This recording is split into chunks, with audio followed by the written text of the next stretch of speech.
Hey, how's it going, guys? I'm Paradoxic, and we are back with more Doctor Who Flux, Doctor Who the Flux. So this time on to episode number 3. um, Last time we had the Sontarans, the return of the almighty Sontarans, well, kind of almighty Sontarans.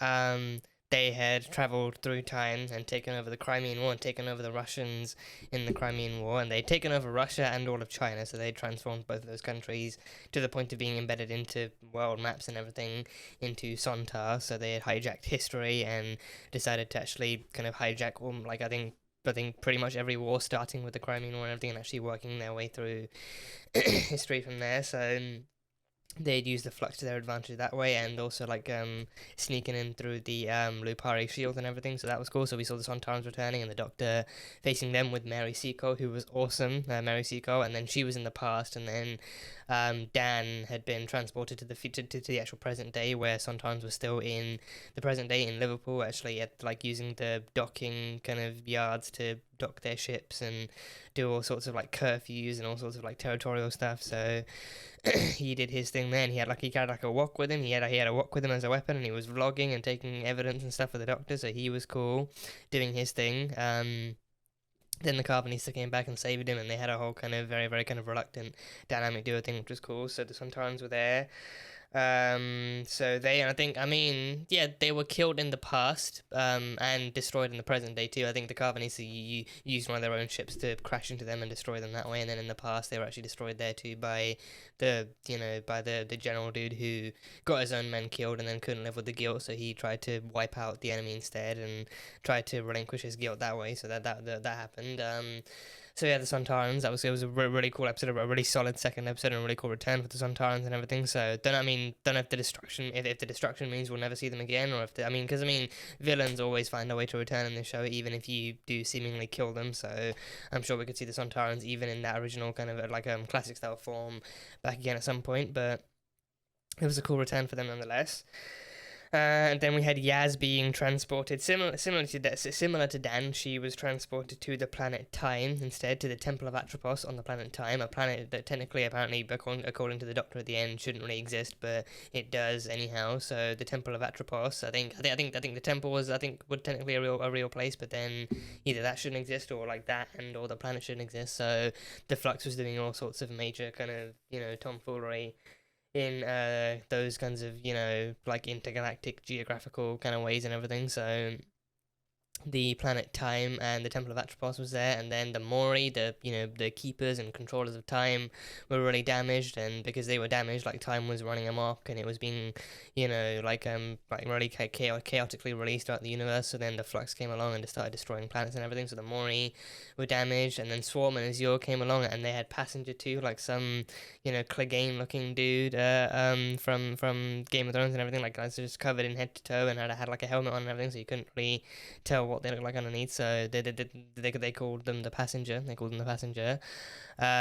So Swarm and Azure were there, and they killed one of the Mori, and they killed both or all of the little lantern guard thingies that were begging Yaz and Vinda to repair the Mori and to help them repair the temple and to restore time and order and everything. So they were killed and stuff. And then by the time the Doctor and Dan got there, Yaz and Vinda had been put onto the actual podiums instead of the Mori. I think two Mori were wiped out, and then they were replaced with Yaz and Vinda. And those are, I think, as far as we know, Yaz is definitely human, but Vinda is probably futuristic human, or maybe a humanoid or something. So both of them are going to have the power of time running through them at full force. So God knows how long that's going to last or how much they can take before they die. So now, the Doctor has to try and save them. So yeah, Flux is going pretty well so far. It's going pretty well. Had a very, very hectic and very busy kind of intro, and then second episode really kind of kicked things off and really kind of picked up the pace a little bit and actually showed off some really cool stuff. So can't wait to see going forward what the story's going to be now, exploring time and exploring Atropos, and maybe a bit more on Swarm and Azure too, seeing who they are and where they're from, because they know the Doctor, but then she just doesn't have the foggiest idea who they are or where they're from. But then they claim to be really old enemies of hers, and this is their final battle with her and everything, so some history on them would be nice. So yeah, don't know if they're gonna be bringing back any kind of other villains for this one, or if it's gonna be, or if there's gonna be kind of more kind of backstory and more exploration on Swarm and Azure. So I guess only time will tell. But yeah, that's pretty much all I've got from episode number 2. So on to episode number 3, seeing what this one holds for us and how we can continue the story here. So the reaction will roll around when the episode starts, but this will just be the fair use one, as you guys will know. But the full-length version, the unedited version of the reaction, will be over on Patreon, so you can catch that over there. You just need your own copy of the episode, and then you can sync it up, and it'll be all good and ready to go, so that'll be fun too. But yeah, Doctor Who, Flux, episode 3. I'll see you when it starts. Oh, the Daleks are back! The Daleks are back! Oh, it's the classic gold! It's like the RTD era gold. The Dalek sector. Yeah. Well, that's pretty accurate. Yeah, the Dalek sector. Blue birds? Or blue something? Like a swarm? Oh, yeah, oh, it's like a swarm. It's like swarm. Who's she going after? Okay. Once upon time. Oh boy. Whoa, those visuals. Those visuals. This is time. Oh no, yes. Dan, Vinda. Oh, the one person whose name she doesn't know. Vinda. Oh. The angels. Yeah, the angels. We don't know. Hostages? Vinda? Oh. We have is 5 passenger forms in main temple. Show the weakened primary defenses. Dan? What's this? You said come prepared. Yaz? Oh, damn, Yaz. Hello. Oh. Wow, they've got guns and suits. Oh, they got the guns that the guards had in the beginning, the first episode. Oh, she just got jabbed. She loves doing that. She so loves doing that. I do love doing that. Should block the temporal hazing. Temporal hazing, so like switching between timelines. So are they from like another timeline then? Oh, even her coat is different. Her coat is like a darker, like a blue, like a navy blue. Well, damn. Seems to have 2 coffees and one of them is a skinny latte with an extra shot. Weird. That's the way I have it. Is it? That's lucky. I fell asleep in front of him. Are you going for a pizza? I fell asleep in me pizza in front of him. You fell asleep in your pizza? God damn, that's one way to eat your food. I was engaged to get married 2 days before she changed her mind. Says she'd been thinking about it properly, couldn't bear spending the rest of her life with me. So wow, she didn't hold back. she could do better. Wow, she did not hold back. Damn. I was waiting. You didn't come. Where were you, Dan? Oh no, don't tell me Diane's dead. Don't tell me they killed Diane. So it's sending them back through their own timeline, back into their own memories and everything. The angel. Oh no, Yaz got the angel. Yaz got the angel. Oh, right behind her in the car. Oh no. Oh, that is okay. That's creepy. That's appropriately creepy. An accommodation for saving the life of 3 colleagues on your most recent mission. Any pilot would have done the same. Yaz in high collar uniform. Oof. Oh boy. Only one to fly into the blaze. I made a judgment call and it came off. That's what we train for. So he trained at some kind of futuristic Earth Academy. Is this still Earth? Don't mind me. I'm trying not to be distracting. Huh. Let me just casually floating in the air. Yeah. Don't make me regret this. So is this before or after his House is yours. shaming? Because they called him like a disgraced soldier and everything. So what happened here then? How did this timeline come into fruition with the Doctor in a dark coat, a really good dark coat, and all these guys with their guns? Blow the doors in. Our entire focus is locate the Ravagers. The Ravagers, like from Guardians of the Galaxy, the Ravagers. So you might as well surrender to save matters getting. Oh, are they the Ravagers? Swarm and Azure and Passenger, they're the Ravagers. Or they'll have me to answer to. The Fugitive Doctor! Ah! What are you doing here? Wait, is that who she really is? Atropos defense system. That's who she really is! Which means this is my past. That is up. I'm in a memory. She's in a memory. Me? Nah, I don't think so. Oh, I'm your really? future. Pretty smart. So, so Dan must be a fugitive companion. What did you call him? Dan's got to be a fugitive Tell me who companion. you are. So, oh shit. Oh shit.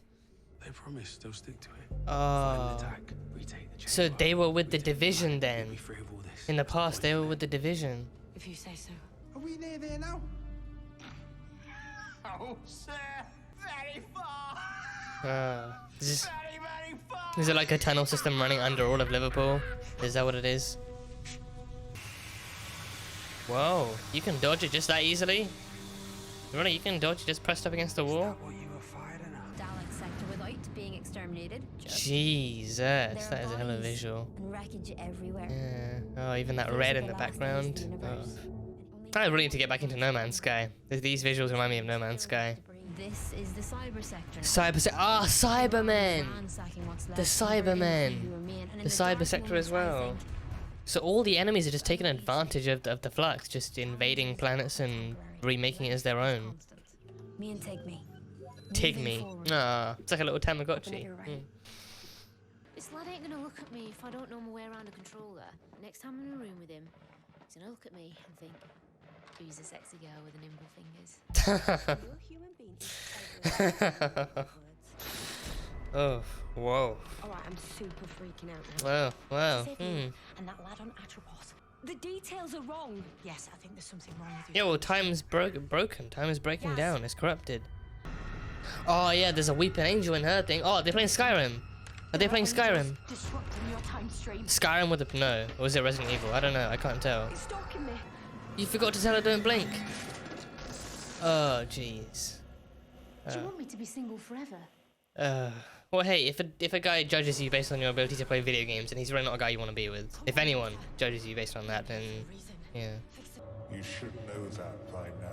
So they faced the fugitive doctor, Your sentences but will be merciful. yeah, but they still recognize her in Banishment? the 13th. Moral high ground you occupy. They look very Don't different. stop killing things. Yeah, they look very different too. Further death, your punishments will be worse. Potentially younger. Erasure of identity. Yeah. Isolation prison terms for the infinite duration of the universe. Yeah, they work for the Division. The fugitive doctor worked for the Division. Yeah. So her final mission was capturing Swarm and Azure. Millions of lives. Oh, now he's destroyed those lives. He can kill Passenger. He can kill Passenger. He just destroyed all those lives. There is no greater battle than this. The battle between time and space. A battle between time and space. Shall not lose. No planetary mass, however sophisticated, can imprison the force of time. Ah. This planet. The Mori. The Mori are inside Passenger. That one Passenger. The Mori. Oh boy. Oh. Oh, he's even got like a. Oh, he's got the stun cubes. He's even got the Lupari axe gun thing. He's got the Lupari axe gun thing. Yeah, the stun cubes. Yeah. Slightly elevated, but that's to be expected. Oh, she's been right? feeding the Tamagotchi then. Right. The Cybers. Yeah, the Cybermen. Convert this. Oh, she's got guns. She's got guns. Oh. Oh, duck and roll. Oh, there we go. Duck and roll. That was good. Oh, yeah. Oh. The Cybermen. I can't tell if they look too different from last time. Maybe a little bit. All that is left shall be ours. Yep, there's gonna be nothing left. The Flux is erasing everything. Hollow. Yeah. Pointless. Love. Love. Oh. Correct. Oh wait, no. Cybermen don't have emotions. They can't understand love. Love is not a mission. Oh, they don't have Love is an emotion. Emotions Yeah. are not Yeah, they don't have emotions. They wouldn't understand That's why love. you're dead on the floor. So she's in it for love. Who does she love? Take me. I'm gonna get us to where we need to be. Who's she looking for? I'm really curious now. Who's she looking for? Is it Vinda? Maybe Vinda. I feel like she could be from the same time and sector as him. 5 of them are to be returned to us to face justice. The other 4, they need to have an accident. Oh, assassination. It's Oh. important they're involved in an unexpected tragedy. Yeah, assassination, but make it look like an accident. They're dead. You saw the reports. Oh, Accident on the lunar range. he. report that the Grand Serpent is responsible. It was his condition for the Alliance. So he was involved in it somehow, or did he just knew about it? He just kind of had access to the information. So then was he banished to this post then? Was he banished to his new post, observing the galaxy? So he tried to do a good thing and then he got punished for it? Actually reporting It's me. that kind of thing. I'm permitted one message. I hope it gets to you. Is he talking to Belle? Is he trying to reach out to Belle?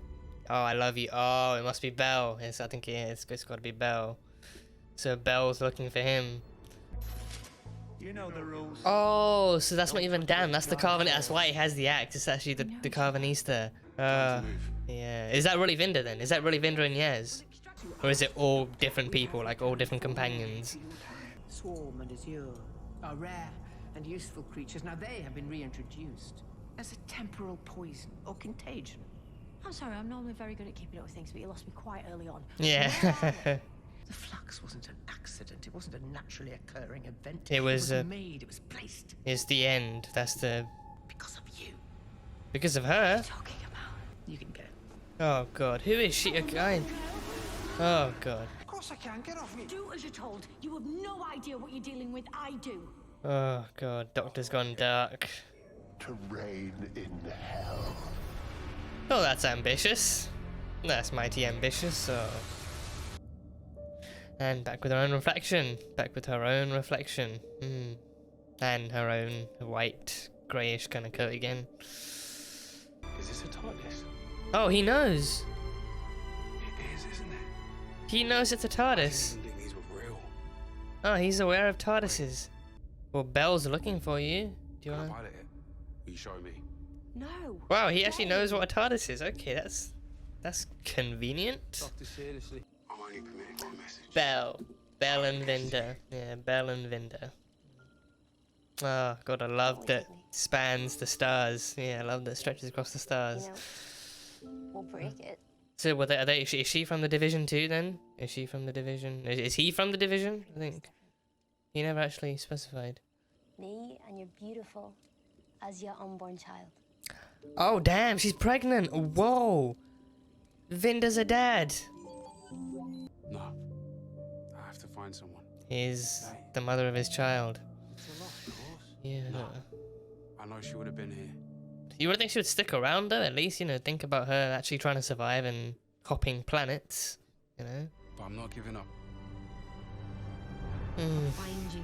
Oh, God. Whatever it takes. Wow. So this is going to be the love story, this is going to be one of the love stories. One of the love stories of Flux then. Yeah, Belle and Vinda. Doctor! The angels are back. Weeping angel. Don't blink. Why not? Just don't do it, Dan. Just don't. Stay behind me. Just don't blink. They're taking control of the TARDIS. The angel has a TARDIS. The angels have the phone box.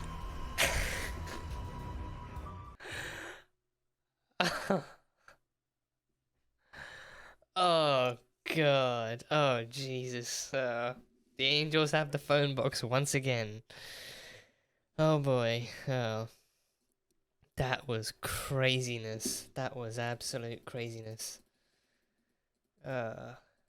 So yeah, that was a equally jumpy kind of episode, an equally jumpy episode, and with good reason to it kind of being an episode with like everyone lost in time and being hidden in time and jumping throughout time. It definitely made sense. A lot of good stuff, a lot of highlights in that in that one episode, so that was good. So we met Belle, who is I think revealed to be the actual, I think potentially like girlfriend of Vinda, because I think they didn't necessarily give off any kind of spousal vibes like they were married or engaged or anything, but just that they were together and everything. So but now they're both expecting parents too. So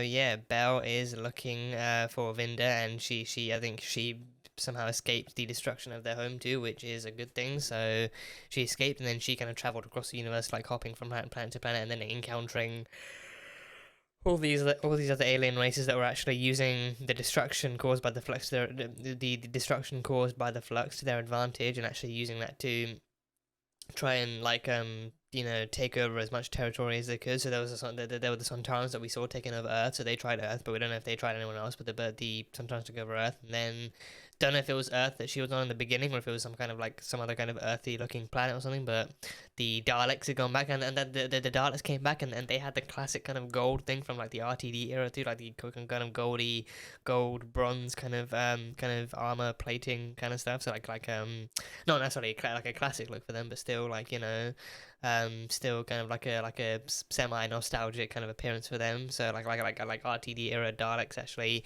you know, commandeering their own sector on some unknown planet. So there was them, and then of course the Cybermen came through as well. The Cybermen, and I mean, to be fairly honest, I can't remember exactly how the Cybermen looked last time we saw them. So I don't know I don't know if they've already established some kind of like mix between well, I mean, no, the last time we saw the Cybermen, they had been turned into Cyber Masters by the Master, but then I think even those Cybermen, like, yeah, like I think even before their Time Lordification, I think I can't remember if they actually did do like a whole kind of crossover of old and new, or if they were kind of just with their new get up. So with these ones, I think the helmets looked like similar to the older ones, and the bodies look like a very, very interesting combination of old and new. So they were there, and Bell took them out in pretty much no sweat.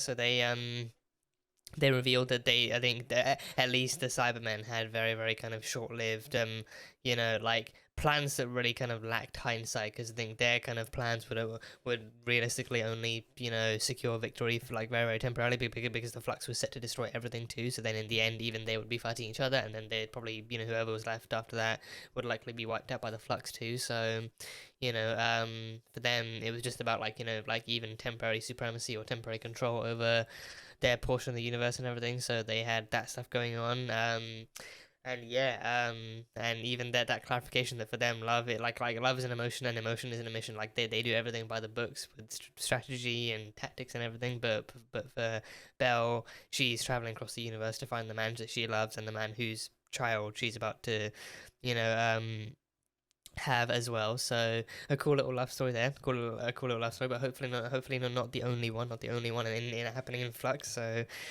So yeah, Belle. So I think she did escape the other. I think, you know, I mean, she did pretty much do the actual survival thing and actually escape the planet, but then also kind of start hopping. She hopped planets in an effort to try and find Vinder. So she is miles away from him, but then I think him kind of trusting that she would try and stay at home, or maybe like like, you know, like him either trusting that she would stay at home, or maybe kind of like trusting any instincts that she might have been trapped on their home planet and might need rescuing. Like he went back to the home, but then everything's gone and everyone's gone, so then the chances of her actually being there are little to none. But then he still wants to have faith and everything, but then she's up probably halfway across the universe and or galaxy and still trying to find him. So hopefully they make it back to each other in time. Hopefully they make it back, and then neither one of them dies. Hopefully neither one of them dies. So that'll be cool to explore. So Belle, yeah. And then yeah, okay, I think the stuff that, like, at least one of the things that we really got to talk about. So Ruth returned. Ruth was back. Ruth was ever so temporarily back. I mean, after this, I am half expecting them to bring her back. I'm half expecting them to bring her back like some point later down the line, because then clearly the Swarm and Azure stuff actually directly connects to her and to her time as the Doctor and everything. So yeah, the Ruth, the fugitive Doctor that we were introduced to last season.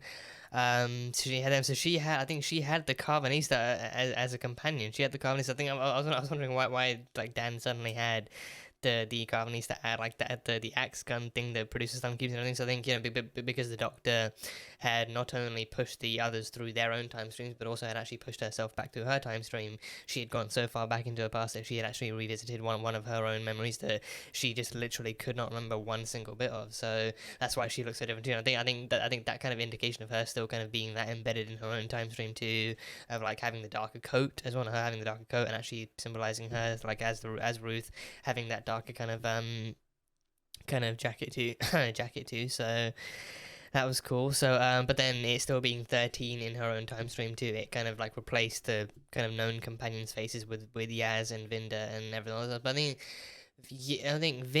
not Vinder, Dan was the only one whose face was truly revealed. I think that Dan was the only one whose face was truly revealed to be the one of Carvanista. Like Dan had taken over the face of his Lupari protector, but then, you know, I think it's highly unlikely that Yaz was there at all. So I think Yaz kind of like her face had taken over someone completely too. And then Vinder, I think Vinda had to do it. I think Vinda must have actually, because I feel like, you know, Vinda must have actually because then with Dan too, I was wondering like, oh my god, maybe he really is like a future like a fugitive companion or something. But no, it's just that his face was the one that was fresh and familiar to 13, so then that face had to replace the one that the Roots Doctor was familiar with. So like he's still just like a regular human present day companion. So yeah, but then Vinda, I mean, there's been no confirmation that he has any no confirmation or denial that he has any connection to the Division or the Doctor. I mean, he knows what TARDIS. I mean, well, he does know what a TARDIS is, but then again, he's also from a time and place in space where technology and, you know, kind of travel and like, you know, like technology overall is super advanced, and he, you know, works in space like in like a very very direct kind of way, and he works with advanced technology, and he's from like a futuristic looking place too. So I think, you know, it then kind of makes sense that he might know what other alien spacecrafts are like too. But then he's familiar with the TARDIS. He's familiar with the TARDIS, and I think, you know, like I mean, even now, I think even now, like at this time in the Doctor Who universe's timeline, I feel like, you know, like the fall of Gallifrey and the Time War stuff would still be like relatively ancient history, or like relatively older history, and especially if Vinda is from the future, then maybe then, you know, like TARDIS and Time Lords and Gallifrey might be more like historical things, but then maybe because of how like how advanced they were and how important they were to the advancement of technology and time travel and stuff like that, like maybe their archives or their information would still be taught as pivotal stuff, because then like TARDISes are like easily, unarguably, one of the most advanced spacecrafts in the universe, like because of how big they are, how much they can do, what they can do, and everything. So I think easily like if you're gonna fly anything, that then you preferably want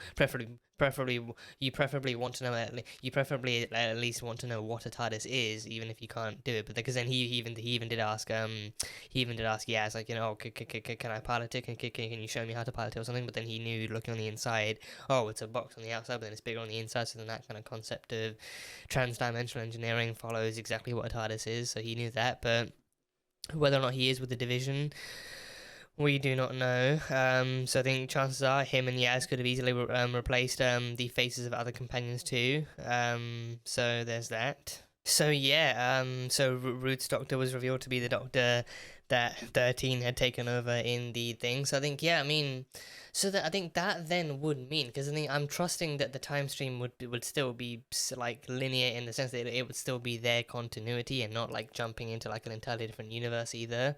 Because I mean, the Doctor comes from another universe, but then the timeline of her being this Doctor, not like a child, but still having been like grown in, like actually regenerated and grown into like an actual adult and everything over time. So that would then still be in this universe and not from then, because then, you know, trust, you know, I think it's plausible to say that like literal centuries and millennia have passed since that happened.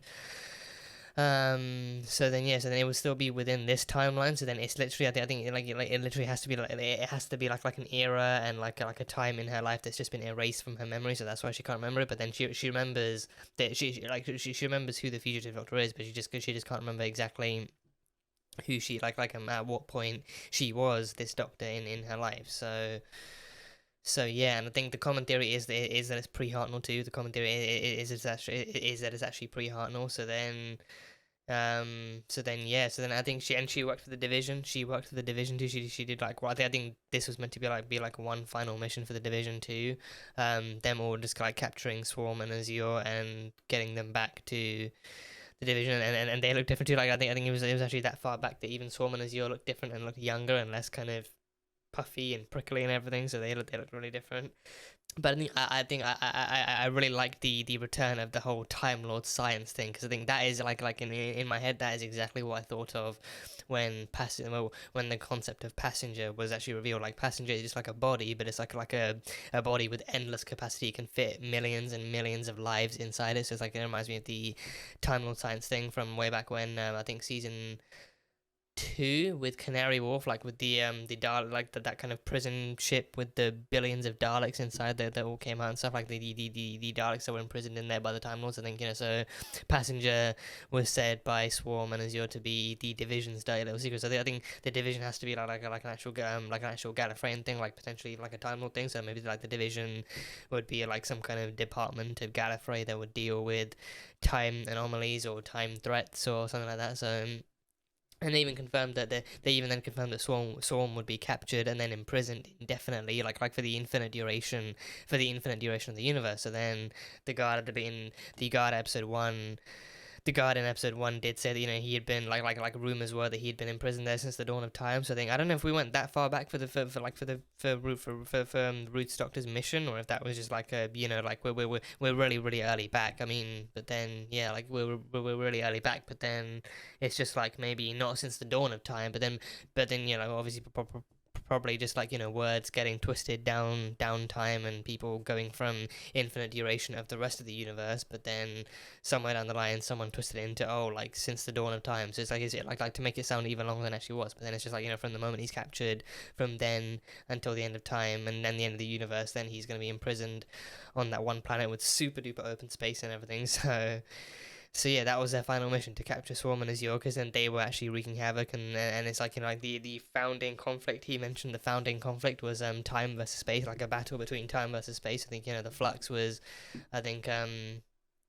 space. I mean, don't know if the Flux was actually happening back then, if that was mentioned, but I think he did mention like how like spatial conflict wouldn't last forever, or that, you know, I think I'm gonna need to go back and watch that scene again. But how spatial conflict wouldn't last forever, but then time would be the ultimate destroyer, and then time would be the ultimate victor and everything. So then because of that, time had to be kind of let loose to run free and run chaotically and everything. So then that's why they had that. But then of course the Passenger being the Division's dirty little secret, and like a tool of the Division, they had actually managed to sneak in they had actually managed to sneak in a little mole Passenger that was actually filled with the Mori. So in that way the Mori could exit the Passenger and then actually be returned to the pedestals and restore some order and some actual kind of consistent flow to time. So then that way things wouldn't work out the way they wanted. So yeah, that is just mind-boggling. That is absolutely mind-boggling. And I mean, that's an interesting kind of conflict to have, at least I think, because I mean, Swarm described it as such, but I don't know if it's as much of a conflict that's meant to happen as much as it might be that it's a conflict that Swarm and Azure believe should happen, and so that they themselves are instigating it in ways that they believe are possible, and then they're trying to make it happen. Like maybe it's actually not like a thing, but then like they're making it a thing because then that's what they believe, or they believe in some kind of victory. So time and space, I think, you know, like usually time and space actually run in synchronicity. Like, you know, space is like material stuff, and then time is a lot more fluid and wibbly wobbly and everything. So wibbly wobbly and timey wimey. So, you know, usually like, you know, like usually it's like, you know, like law has no problem interpreting time and space as coexistent and unified, and, you know, like be all and end all kind of forces of nature and everything. So then, you know, like in this case, time and space being presented to be forces that are or should be at war with each other is a very interesting concept, any kind of concept to follow. So yeah, I think the Flux is the material kind of destruction too. Like the Flux is a material destruction, like, you know, the Flux being like the wave of destruction that actually goes around destroying planets and people. I mean, it destroyed planets, but I mean, you know, I mean, like the Flux, I mean, well, yeah, I mean, even if it did hit Vinder's home, like, it was still, like Vinder's home was still inhabitable, clearly, by the fact that they actually managed to return him home, and then like, the TARDIS could land there, the planet was still left behind, and I think that there was, like, some other debris in the background of the actual sky showing other planets, but then, like, Vinder's home planet was still intact, like, it wasn't vaporized like the other planets were, so I'm wondering how badly, like, unless it either wasn't hit that badly, or it was, like, the Flux maybe in early stages, like, maybe the Flux gets stronger the more it consumes. Maybe it's like Galactus, or maybe it's like some kind of like other kind of cosmic sentient force. I mean, so just some other kind of cosmic force wherein the more planets actually like it starts off kind of weak, but still, you know, like invading and destroying. But then the more planets it consumes, the more maybe the vaporization is it consuming planets and destroying them at the same time. So the more it takes on, the stronger it becomes, the more visible it becomes, the more it does. So maybe Vinder's planet quite literally just got lucky because it was still in the early stages of destruction, so it didn't really do that much, but maybe it still wiped out people and save Belle and everything. So the Flux is the material destruction, but then the Flux going on doing this stuff, and then time in itself is being corrupted and broken and stuff. So then time is shifting for pretty much everyone, especially the companions going through their own time streams, like Yaz and Dan, like going through their own time streams. They're experiencing some difficult kind of times and difficult kind of distortions and disruptions of their own timelines. So that was chaotic. So yeah, I mean, I think I'm actually now, like just now, thinking more and more about Ruth's Doctor, and actually specifically thinking more about the episode that she was introduced in.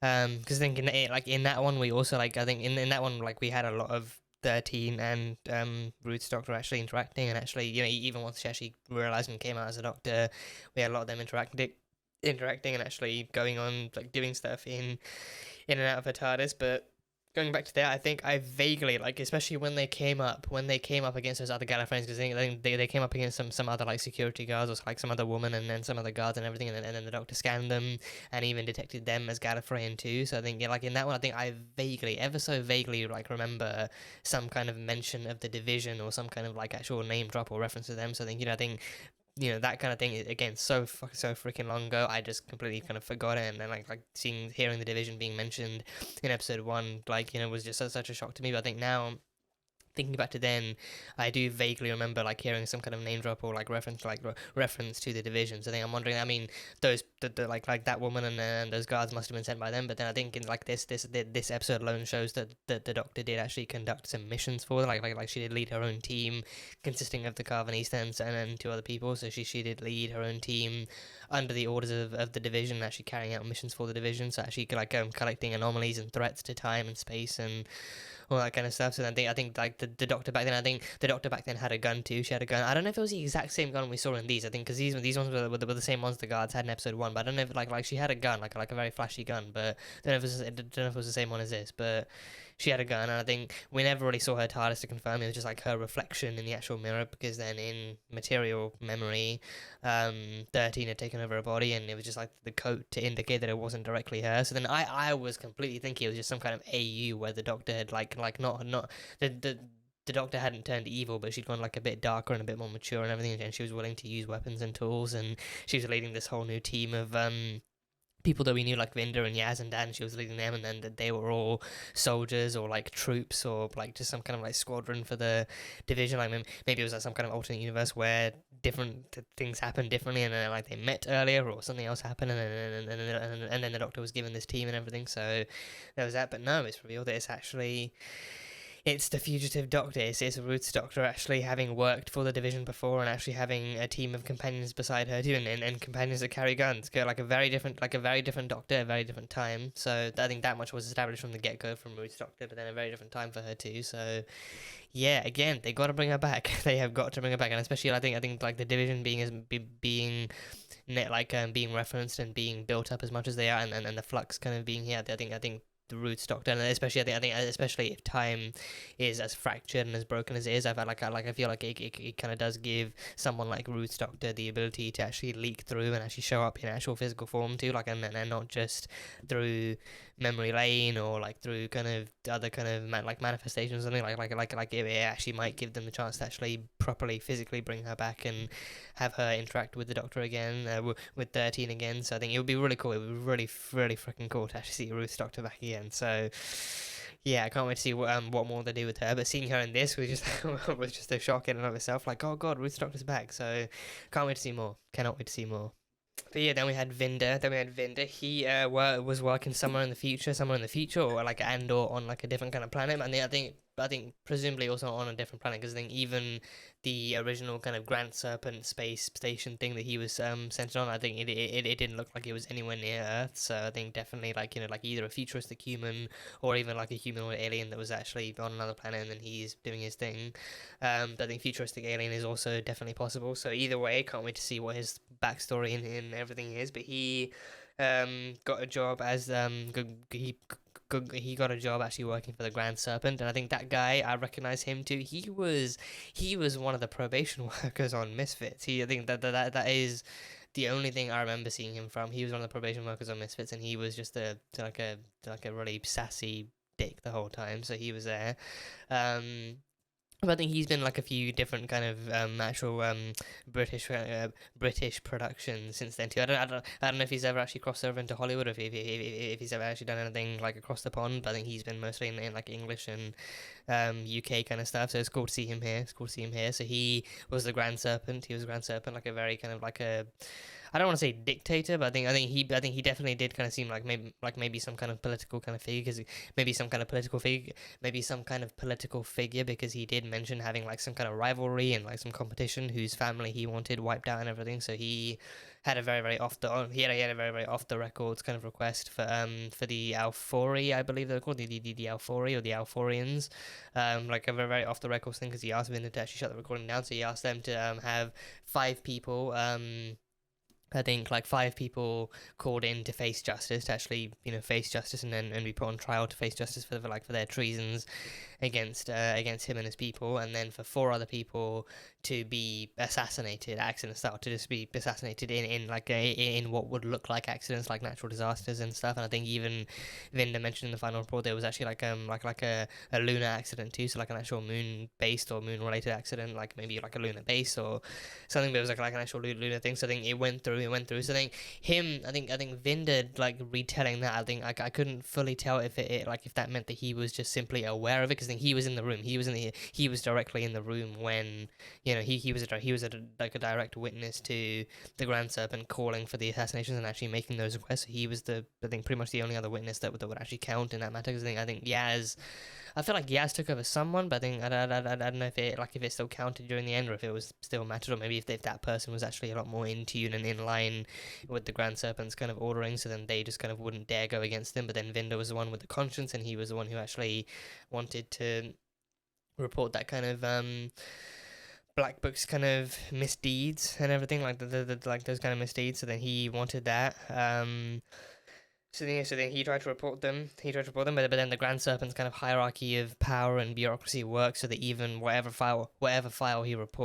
report he files, the thing gets filed. But then it's also it also does reach the Grand Serpent up at the top too. And there's no way he would actually go through with any kind of punishment on his own end. Like he has that level of power. He can do this stuff, but then he also kind of can get himself out of his own kind of trouble and everything. So then Vinda still went straight ahead and filed it, just because, I think he felt it was worth a shot. Maybe he just couldn't live with not actually filing it at all to begin with, so he did that. But then his punishment was actually being posted even further away, and him being banished, him essentially being banished and forced to work like an indefinite period of time at the Rose Outpost, like the kind of small pod thing that we saw in the beginning of Flux and everything. So he was just kind of sent, he was sentenced to work there for however long the Grand Serpent saw fit and everything. So he was banished and everything. So I feel like in those situations, I think usually usually you would either get imprisoned or killed. I think that one would also I think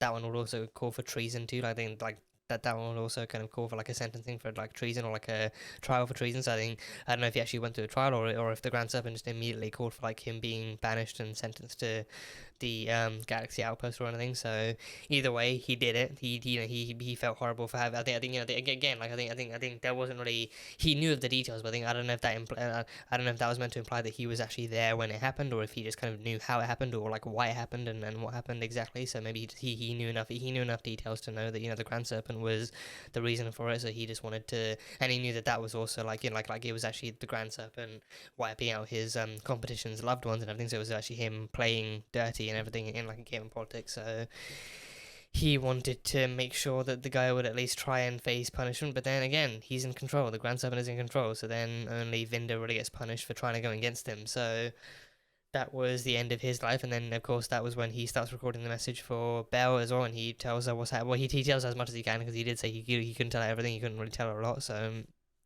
he did tell her he's actually his post has been extended, and and he's been sent even further out into the galaxy and everything. So he doesn't know when he'll be back, but then he does want her to know that he loves her. So there's all that kind of stuff. So yeah, the Grand Serpent, just a really dodgy dude, really dodgy dude. And then yeah, Yaz was sent a couple of different places. She was sent like back to her old police job in Sheffield with her colleague who was, you know, back and forth like co-opted by the Doctor and everything. And then she was also playing video games with her sister too. So then, but whatever memory she was in, she was like, her memories were hijacked by the Weeping Angels. Her memories were hijacked completely by the Weeping Angels, and I think she's never. I don't think she's ever encountered them before. I think I can't remember any episode in previous seasons where they encountered the Weeping Angels. I think I can't remember them. I'm not saying they weren't there. I just can't remember them. But either way, it definitely felt like a new enemy for her. So she was. I think she was luckily too shocked to even actually look away or blink or do anything. So I think she just kind of subconsciously knew, or just kind of, you know, didn't really know what to do.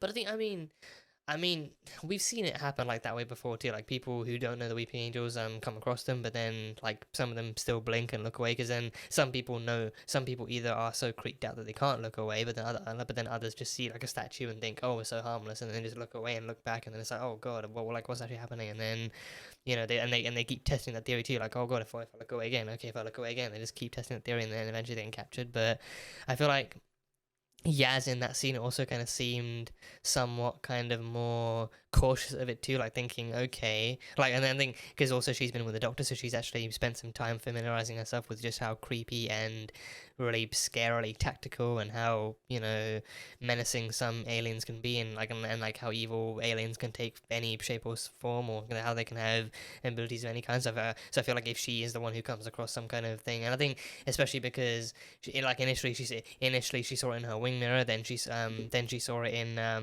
the back of her car, and then it's like, you know, like later on when she's playing video games with her sister, she sees it in the screen and it pops out her, so then she knows, okay, this is actually a real thing, this alien, and it's the kind of thing that the Doctor would deal with, so she just doesn't know how to do it, and then the Doctor comes along and sees it, and then yeah, so then she just breaks the console too. So yeah, I think the memory, I think with time being distorted too for Yaz and Dan, like that meant the memories were distorted, so then the memories would take place, and like for Dan, it would be that the time was really like time and play, like he felt like he was blacking out, but then time and location would really shift like in a snap, and they would really shift that quickly from day to night and everything. And even with Belle, it happened to him. Even with Belle in the end, like she's running through the forest, and then it suddenly went from day to night and stuff. So time was really distorted in that case.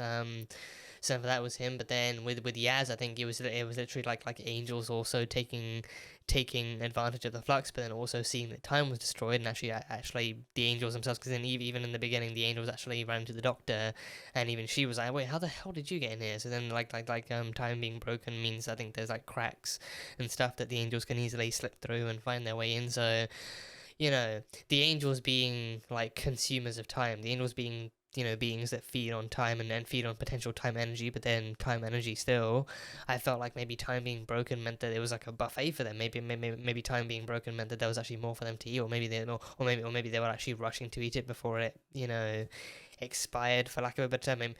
For lack of a better term, maybe like maybe the best kind of time for them to consume is like continuous kind of flawless and pure kind of time energy that goes untarnished or anything. So then time being broken meant that their food source was being tainted and, you know, ruptured by destruction. So then they went in and maybe they were actually going through memories to actually, because then they still wanted good time energy to feast on. So then they go into broken time, and they find Yaz, and they find the human that they can actually send back in time. So then they keep trying to hunt her down and trying to send her back in time. But then the Doctor catches up just in time. So yeah, the Weeping Angels are back. Last time we saw them, they captured Claire. So I'm wondering if maybe we might see Claire, like if the next episode is the Angels, if the next episode might be the Angels based on the ending too, then maybe if we might see Claire back again, maybe if Claire might return now, like maybe now it's in their future, but then it's her past or something. So maybe something might happen there. But either way, I think it's good to see the Weeping Angels back. It's really great to see the Weeping Angels back. So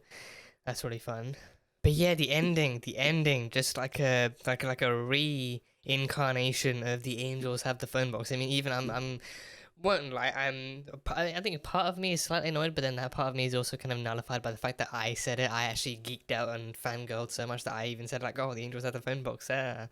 But then, you know, like the Weeping Angel still came through. I think even through Broken Time, I think they still managed to attach themselves to Yaz and actually managed to still materialize in her phone and pop out the phone. I think that reminds me of back in season 5, like the angel being in the recorded footage in the screen and Amy looking at it, but then Amy looking at it for so long that it actually materialized in her eye and then started to turn her into an angel, and then like that whole kind of saying came along, like, you know, that with what that did, which is, I can't remember exactly how it goes. I think River said, I can't remember exactly how it goes. I think it's like the that which is the image of an angel becomes an angel. So I think even pre-recorded, like I think even what Amy was watching back then was actually pre-recorded footage. So then even then, there's like the angel still managed to live on in that footage, but then it actually actually attached itself to Amy and came into her, and then it actually started to transform and stuff like that. So that happened. So then with this one, it's like they can just travel through technology, they can travel through time, they can attach it themselves to technology, like even the present day, like with time then being fixed with the Maury, and then with the crew being back in the TARDIS, it just kind of materialized in her phone and then jumped out of there and everything. So they can just hijack technology now, they can just hijack tech, so nothing is safe. And then like it's like, you know, like I think it's like one or two, maybe even three, like it definitely more than one, but probably not, like probably like one or two that actually showed up, and then they actually start taking control of the TARDIS. I think I was wondering maybe if that's some kind of twist, that maybe they're not out of it yet. Maybe some kind of twist that, oh, like Yaz was still in a vision and she's still stuck in time, and maybe she's like left behind, or maybe she's still stuck or something, and maybe like seeing the Weeping Angel was a sign that, oh, things are not okay because of the fact that they're not actually back in the TARDIS yet, and then maybe like the angel still attached itself to her, and maybe she's still traveling through time. But then no, it's like, oh, like they made it out, but then the angel came with them, so now they've got to deal with the Weeping Angels again. So then it's like, you know, like that kind of confirmation of when the Doctor and Dan come around too, that's the confirmation of like, oh, they can see it too, and then the Doctor's like, oh shit, it's these things again. But then Dan, never having met them, he's just like, he's you know, like he's like skeptical of their danger. He's like, you know, it was just a statue, what could it possibly do? But then the Doctor knows better, and immediately, you know, I think honestly, the only logical way to actually survive, to have even like the slightest chance of surviving in an episode of Doctor Who with Weeping Angels, the first thing anyone who knows like, I think, you know, if it's like a scene with someone who knows the angels and then another person or other people that don't know the angels, like if it's a scene with them versus angels, the one person, like the first line, the one person who knows the angels must say for like the sake of survival is, don't look away and don't blink, always keep your eye, or at least, you know, like at least one person, like if it's more than one person in the scene, then obviously, you know, don't look away and don't blink, you keep your eye on there, and then we'll look for like an escape or something. So I feel like if any characters want to have a chance to survive, I think that is exactly what happened in this too. Like, you know, like I think Yaz had like some kind of faint idea of how they worked and stuff, but the Doctor is like an experienced veteran of surviving the Weeping Angels, and then Dan is just the one who's like, oh, it's just a statue, what could it possibly do? So then the first thing that the you know, the Doctor says, like besides from get away from it, come to me and I'll protect you, is also don't blink and don't look away. So I think, you know, like if you want to survive, like the one person, or like anyone who knows about the angels in like a scene like this needs to, like, their first response needs to be don't look away and don't blink. So yeah, just another reason why with the Weeping Angels are easily one of my favorites. I'm pretty sure I've mentioned this before. Pretty sure I mentioned this before in some other kind of Doctor Who reaction, but Blink, easily one of my favorite episodes of Doctor Who, and also like as a result of that kind of creepiness and level of danger, the Weeping Angels are one of my favorite villains of Doctor Who. So just, yeah, the Weeping Angels, seeing them back, if we get the entire episode next time, like similar to how episode 2 was sometimes, if we get episode 4 being the Weeping Angels, then I am so looking forward to next weekend. I am so looking forward to next weekend and seeing how they actually pull off the Weeping Angels. So yeah, it should be fun. But yeah, now the angels have the phone box. And then at the very end, there was also that woman, towards the end, there was that woman who the Doctor met, the woman with the grey hair, and I think she had like I didn't really point anything out, but I think she had like, I think the way that some people have like giant hats they usually, or like giant shade things, but then you can actually wear it like on like a harness on your back too, so it just kind of hangs off your back. She had one of those things, but she had like short grey hair and everything, so she's like an older woman, just somewhere in space and somewhere in the universe and everything, and she was dictating that the flux was actually intentional, the flux and its destruction and its kind of havoc across the universe was actually intentional, and it was actually the marking of the end of the universe. Like the Flux was the deadline, pretty much. It was actually the marking of the end of the universe, and the end of the end of this universe at least, and the end of everything that had ever been and ever would be and everything. So the Flux was intentional, and all of its chaos was intentional, and everything that would happen was intentional. So then she even warned the Doctor, you can't stop this, so don't try and stop it, and you have no idea what else is about to come, so just don't try and stop it, because you can't. It's meant to happen. And also that there's so much more that she doesn't know and ergo doesn't understand, so that woman definitely has to come back to do some explaining, and to try and fill in some gaps. And I mean that then also I think for this being like Jodie's final season 2, I think that also like that kind of explanation and that kind of added depth behind the Flux actually brings some more kind of interesting layers too. Like now we know that at least in the current kind of core drama of this season, this means that the end of the universe is happening, and that's what she's got to try and stop. And then or maybe it's like the universe still gets wiped down, and then the next season is still like a rebooted thing. Maybe it's like maybe not rebooting in the sense of being like yet another New Who, but then maybe the next season is literally like similar to how Crisis rebooted the multiverse and everything. So maybe now like the next season, this season the universe might get destroyed, but then the next season like a new universe is booted up, and then we get like a new Doctor and everything. So I don't know, but I mean, we still have specials between this season and the next season, so maybe that stuff is gonna. I mean, I think maybe like the specials might deal with establishing the new universe and seeing what it's all about and seeing who it's all about and everything. So maybe this season really does actually end off this universe, and maybe the specials set up a new one and everything. So I don't know, but then Chibnall is leaving, so then the specials are literally his final works too. So then whoever comes on after him, he's going to deal with the aftermath of the Flux and everything. So yeah, I mean, it's crazy, but I mean, on the one hand that could happen, but then even then maybe that's like a low likelihood kind of thing. But then with this, it's now said to be the final. I mean, and even Swarm did say like this is our final battle. So maybe Swarm meant final battle as in this is not only our final battle, but this is the final battle you will ever face, and then you will either die from this and regenerate, or maybe you'll lose everything. Maybe like this is the final battle you will ever face. Like you will die watching everything that you loved all this time disappear and everything. Like you'll watch your companions disappear, you'll watch Earth disappear, you'll watch the entire universe disappear, and then everything gets rebooted after that. So maybe that's what happens, or maybe it's just like him hinting that he knows that the universe is meant to end, and he knows that the Flux is intentional too. So maybe.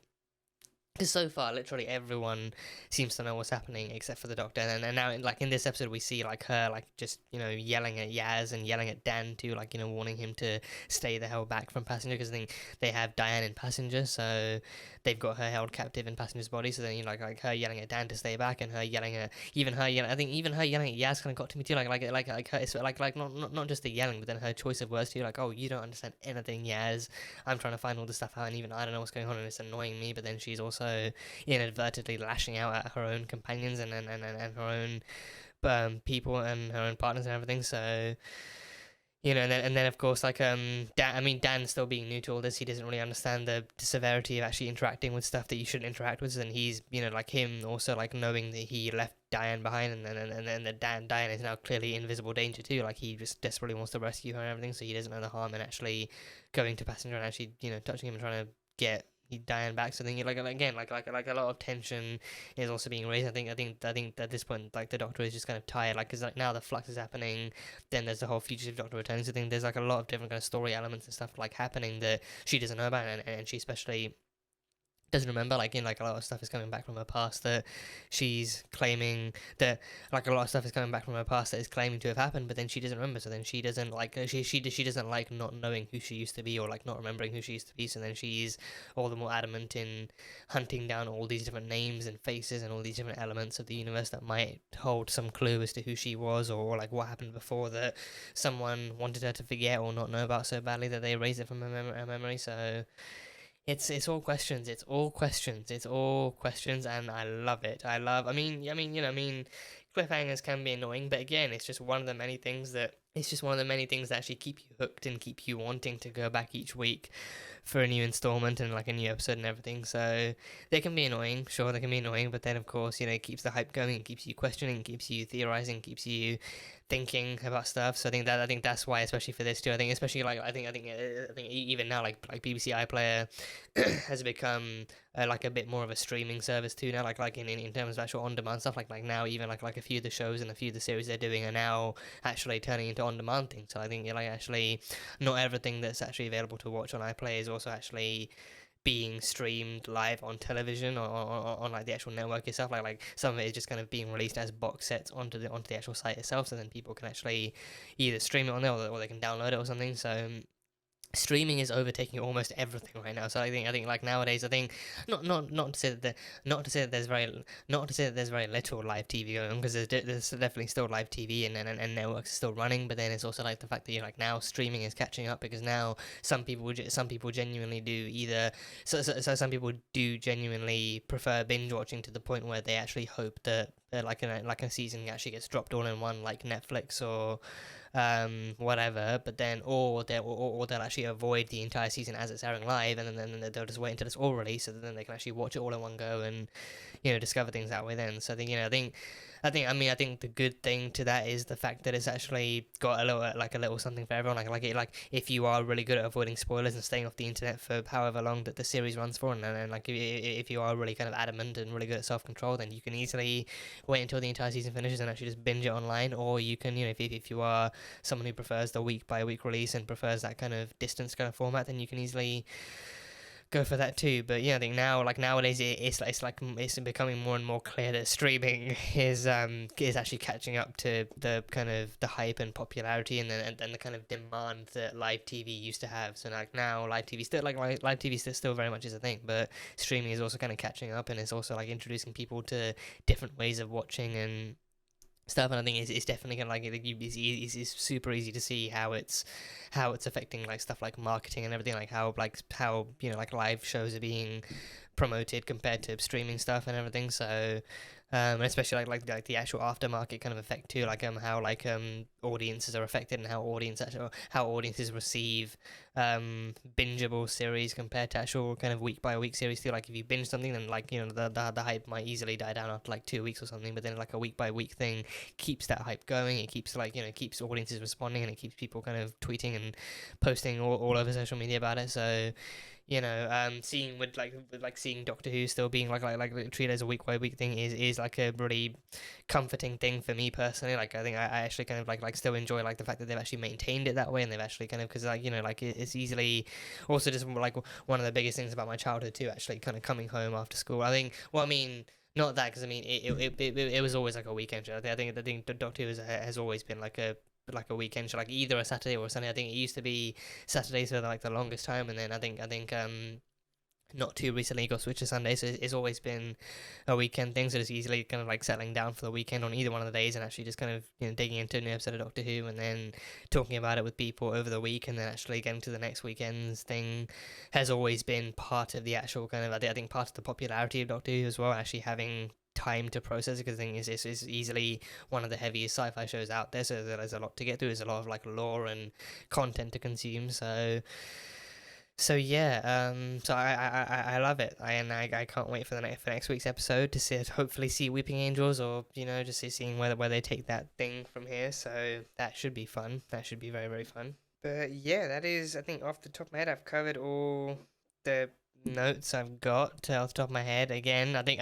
again, these past few episodes, the Sontaran one was easy enough to digest. The Sontaran one was easy enough to actually process and actually watch it just once and twice.